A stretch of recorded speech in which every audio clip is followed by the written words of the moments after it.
And now, Splunk's Cybersecurity 60-second charity challenge. Remember the rules.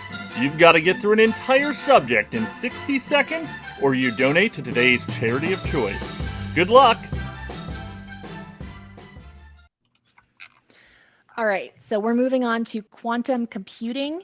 So this is a fact sheet that CISA, the NSA, and then also I think the NIST released, basically about the future of quantum computing and recommending that all organizations, especially critical infrastructure, get started now on preparing for the migration to post-quantum cryptographic standards. So this was a fact sheet. It just came out just in the last couple days.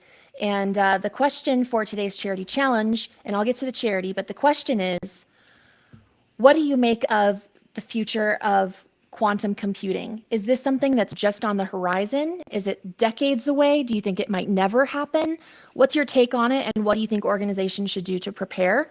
And the charity that we have this week is the Maui Strong Fund, which will help with the response and recovery following the devastating wildfires in Maui. So that is the charity for this week. And I want to share a blog too that we have at Splunk that kind of also inspired this, that Kirsty Payne wrote. And Kirsty is a genius, especially on topics like quantum computing. And so she put together this amazing blog that I can understand, and I really appreciate that, just kind of describing what is quantum computing and why should you care. So if you want to read that, that's the link. But who wants to go first with the challenge? I just can't wait for Kirsty to watch this later and go. I know. I'm hoping she's not watching now, and we're going to get yelled at. This. I'm so. Why would she yell at us? Oh, not you. These two doofuses. Like, how dare you try to explain something so poorly? Oh, I see. Okay, yeah, that's fair. Nick, I mean, I think I'll let you. It's the reigning 2023 overall champion. I think I lost last week because there was a rigged vote. There's a rigged vote. I mean, it sounds like a right vote to me. Fine. Then I will go first. I have a new strategy. Are you ready for this? So every time that I've just mentally prepared but not written out a script, I've done better. Would you two agree with that? I don't know when you have a script. I can't tell. So every time that I've won, it's usually unscripted. All right, well then let's try it. Let's do the unscripted version. Okay. So once is a whole data set. Got it. Like 3 times, bro. 3 times. And we had like a tie once, so I'm going to take like 3.5. All right? All right, well, let's see if this is 4.5. I doubt it. Okay, so the general concept here is if you don't understand anything about quantum, first off, read the blogs that Kirsty's writing. I think she's actually has a second one coming out today or tomorrow. Secondly, the general concept is there's a new way of doing computing that has to do with quantum physics. Now, this is pretty complicated, but it has to do with superposition and Schrodinger's cats and a whole bunch of things I'm not 100% sure about. But the general concept is you can do computing thousands or tens or hundreds of thousands of times faster than ever before. So when we look at these quantum problems, you're seeing it a lot in the headlines because for the first time, we're starting to have quantum computers that are actually able to do things. But the question really becomes, are these quantum computers actually able to do anything that's interesting? And the answer there is no. They are progressing quickly into things that are good. But unless you're a government that has encrypted material or some sort of organization that at one time thought it had material that's encrypted for tens or hundreds or thousands of years, that's about the only organization that I can think of that needs to actively worry about cryptographic problems today. That was really good, Ryan. You promised that wasn't scripted? All right. You see the timer, you talk to the timer. I talk to the timer. You give me something. Why is he talking like he's giving a speech at a conference? Well, Brit 091. Very cruel, Brit 091. It's very polished. You sound very polished. So I am polished. Compliment. Damn it. All right, Mick. On that note. All right.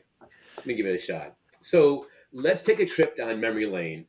Quantum computing is to computing like the Batmobile is to cars, right? Same thing, but just supercharged. Like, remember Mario Brothers, where basically you just went left and right? Some might say that's a binary movement. Like, that's all there was. So quantum computing, basically these qubits can exist in different states. So making them super powerful for the task that Ryan mentioned earlier. But what does that mean to you in your day-to-day? Probably not very much. Remember the Matrix and how Neo could like bend all those different directions? That's basically what qubits do. What does that mean to you day to day? Nothing. Kind of like the Matrix meant nothing to most people because we're just batteries. So quantum computing isn't something that's going to make a direct impact anytime soon. I think the next 10 to 100 years, yeah, maybe, but it's not going to steal the spotlight from anything new that's on our horizon. So quantum computers are like futuristic gadgets from your favorite 90s action movies. They're cool to ponder, but they're not going to shake up how you enjoy taco night. All right. Well, I'm going to put this to people watching. So, Britt, if you have an We'll have a opinion on little who bit gave. of we have to be more formal. I'm unsure of genders, so we'll go with the very respectful Brit with 2T's 091. So would love to hear the feedback. We got some folks on there. We have to vamp a bit because there's like a 2-minute delay before it starts popping up. Well, yeah, vote in the chat who you think had the Ooh. better. I like how we're all batteries, Mick. I thought that was a nice touch. Are we derp batteries? That's really the big question. Derp I mean, batteries. some corporations are, right? I mean, there's a couple we talked about earlier that might fall in that bucket. So Audra, you're still fairly new to cyber, right? We're hitting your 2-year mark here, 2.5 or 3 years, I guess, before you really started diving into cyber, which still incredible. What do you know about cyber, or what do you know about quantum computing in your recent studies? My knowledge of quantum computing is not from any like serious study. It's been like articles in the Atlantic that I've read, like random stuff, like very high level stuff. But I was familiar with the concept of qubits and, cryptography, breaking, quantum computing. Not all, cryptography is vulnerable to it. And I skimmed over Kirsty's blog as well. I need to read it more in depth. You mean you read it in depth as the colleague and copy editor that you are? No, we heard it. Like you wouldn't recommend something you didn't read and believe in. Absolutely, absolutely. I read that very thoroughly. But I think that did a great job of explaining at a high level, what should people, I think, because the takeaway is what do I need to care about, right, at my organization? And the whole message from CISA is that, we should be creating roadmaps and doing an inventory and, trying to plan ahead. But how many organizations are struggling with focusing on the threats of right now, right? So like when it comes to prioritizing your efforts and your time, I can see that being a challenge to think of something that's not even a threat yet. To prepare for that, whereas you're still trying to get your own current asset inventory together, right? So what's the thought process like the next 10 to 100 years, right? 100 years? There's just no certainty about it. You pull a bunch of experts and would you say that a centenary, a centenary plan, like 100-year plan, would that be a good idea? I wonder. Only if you review it every 5 years and make small revisions. That's a good idea. Someone should look into that. Just watch out for sparrows and locusts. I mean, it wouldn't hurt to start educating yourself now on quantum computing, just like it would have been beneficial to start brushing up on large language models, before ChatGPT came out. Right? That's why I know how to do that. I know we're talking about it a lot, but this blog series, I think it's 4 total blogs. It actually is like the perfect primer for. It is, unless you're a precog. You can go back and research this before it becomes a thing. What I like about it is it really goes into the, without going into the math, it explains what impacts a network defender's life. And to your point, I think CISA telling government organizations, hey, by the way, if you encrypted something with these sort of levels and you thought you were never going to have to worry about it, 100%, you might need to rethink it. Yes. But if you're an organization that can't patch Avanti, then priorities. Right, that quantum computing, it's going to be, when it happens, it's going to be super bad if, you're cracking something like FIDO2. Yeah. Right. When that goes down, oh no, it's going to be a bad day for everyone. And to Google's point, when the article mentioned, rolling something at a scale across the internet. And that's impossible to do, right? Like, how's IPv6 going? I still hope to retire beforehand. The interesting point about this too is that it takes a really long time to prepare for post-quantum cryptography because it takes so long to even create the technology to begin with. I feel like maybe that's why there's this big push, is to raise awareness that actually this isn't something you can do last minute. You really do need to think about this in advance. But I can also see it not being an afterthought because it's not a reality today. And what's the number one rule of building software is don't roll your own crypto.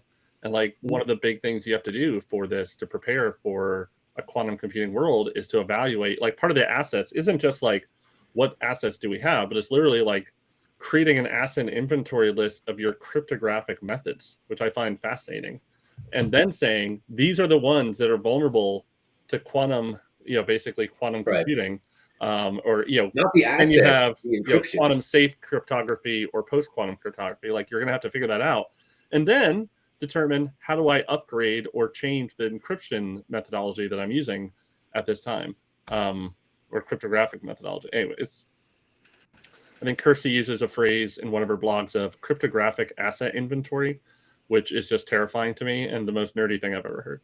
But we love her, so we'll let her get away with it. I don't see any votes in the chat, but I did get a message from Tony who said if there's any way they can both lose, I'd vote that way. So just Right. sharing. Does that mean I Quantum win? computing will destroy the roller coaster industry. We're going to call an audible here. Drew Church, come off of God mode. Yes, I don't want to vote. Sorry, Kovar or Mick wins because the battery comment was too good. But if you had made yours slightly funnier, you would have won by a landslide. So the value is there. There we go. All right. Well, I'm donating to Maui very happily. Yes. Those folks need some help right now, so happy to chip in.